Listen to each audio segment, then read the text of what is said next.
안녕하세요. 오늘 여러분과 함께 정말 흥미로운 철학적 수수께끼 하나를 풀어보려고 합니다. 우리가 아는 좋은 일에는 분명 가치가 있잖아요. 그런데 그 가치가 무한해지는 이유가 역설적이게도 그 좋은 일에 어떤 실체가 없기 때문이라니 이게 무슨 말일까요? 어떻게 아무것도 없음이 모든 것이 될 수 있는지 지금부터 저와 함께 그 비밀을 파헤쳐 보시죠. 자, 본격적으로 시작하기 전에 이 질문 한번 스스로에게 던져볼까요? 우리가 하는 좋은 일, 그러니까 선행의 진짜 가치는 과연 뭘까요? 이게 뭐 점수처럼 딱 측정할 수 있는 걸까요? 좋습니다. 그럼 상상력을 한번 최대한 발휘해 보자고요. 여러분이 이 온 우주를, 정말 이 광활한 세상을 눈부신 보석으로 가득 채워서 누군가에게 선물로 준다고 한번 상상해 보세요. 와, 스케일이 정말 어마어마하지 않나요? 이보다 더 큰 선행이 있을까요? 네, 방금 우리가 상상했던 바로 그 거대한 스케일의 이야기가 사실은 아주 오래된 경전에서 시작된 하나의 사고 실험입니다. 놀랍게도 부처가 직접 제자에게 던졌던 질문이었죠.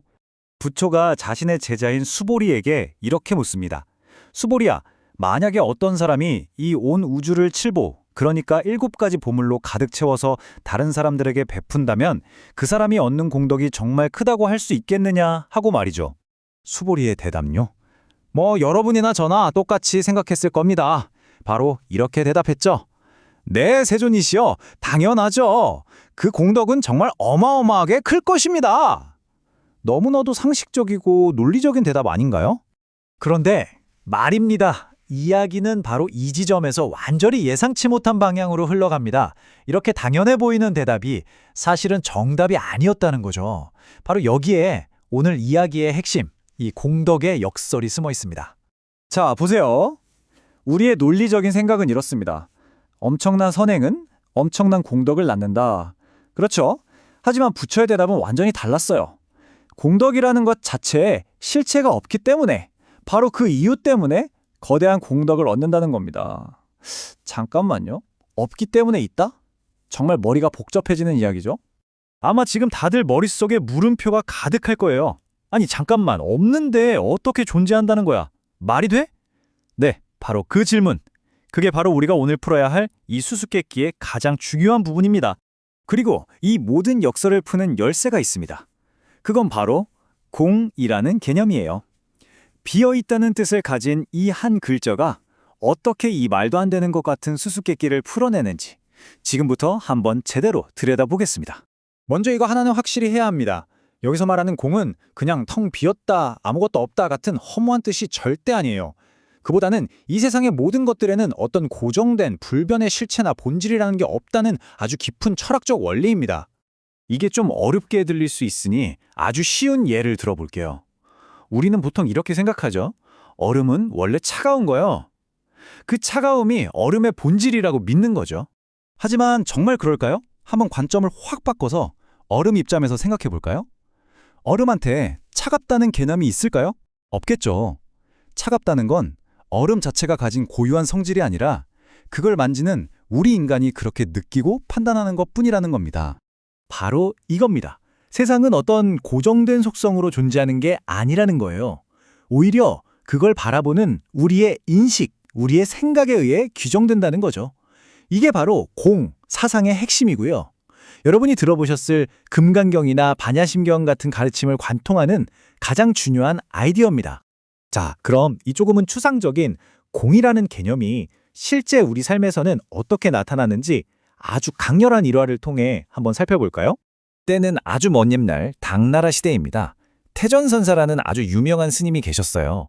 그런데 불교를 아주 싫어했던 태수한퇴지가 이 스님의 수행이 진짜인지 시험해보고 싶었던 겁니다. 그래서 홍련이라는 아름다운 기생을 보내서 스님을 유혹하게 만들죠.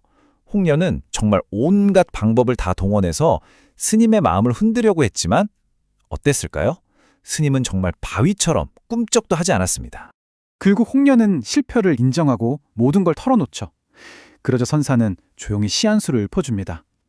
10년 동안 산을 내려가지 않고 아름다운 색을 보아도 그저 공허함을 보니 색이 곧 공이로구나.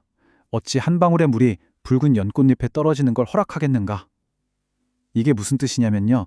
당신처럼 아름다운 모습을 오랫동안 지켜봤지만 그 본질이 텅 비어 있음, 공을 나는 이미 알고 있다. 내 마음이 이렇게 비어 있는데 당신의 유혹이 내 마음에 스며들 틈이 있겠는가? 라는 아주 깊은 깨달음의 표현이었죠. 이 시를 전해받은 태수는 어땠을까요? 정말 큰 충격을 받고 자신의 어리석고 얄팍한 시험을 깊이 뉘우쳤다고 합니다. 그리고 그날 이후로 태전선사의 지혜와 불교를 진심으로 존경하게 되었죠.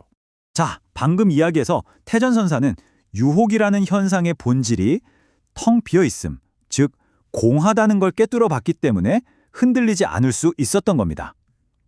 이 깨달음을 가지고 드디어 우리가 맨 처음 던졌던 질문으로 돌아가 볼 시간입니다. 자, 이제 드디어 수수께끼가 풀립니다. 한번 보세요. 첫 번째, 우주만큼의 보물을 베푸는 엄청난 선행을 합니다. 하지만 바로 그 순간 내가 이렇게 대단한 일을 했어 라고 생각하면서 그 공덕에 어떤 실체를 부여하잖아요. 그럼 그 공덕은 그 생각의 틀 안에 딱 갇혀버리고 유한한 것이 돼요. 그런데 두 번째, 태전선사처럼 그 선행 자체에도 어떤 고정된 실체가 없다는 것, 즉 공하다는 걸 깨닫는 겁니다. 그럼 어떻게 될까요? 바로 세 번째 단계로 넘어갑니다. 그 공덕은 더 이상 어떤 틀에도 어떤 한계에도 갇히지 않는 말 그대로 무한한 가치를 지니게 되는 거죠. 없다고 봤기 때문에 비로소 모든 것이 되는 순간입니다. 결국 이 가르침은 이렇게까지 나아갑니다. 모든 것은 비어있다. 그리고 심지어 그 비어있다는 개념마저도 비어있다. 우리가 공이라는 개념에 집착하는 순간 그것마저도 또 다른 족쇄가 될 수 있다는 거죠. 오늘 이야기의 가장 깊은 울림이 아닐까 싶습니다. 어쩌면 진정한 자유는 무언가를 더 많이 소유하는 게 아니라 그 어떤 것에도 얽매이지 않는 바로 그 마음에 있는 건 아닐까요? 오늘 이 이야기 여러분은 어떻게 들으셨나요?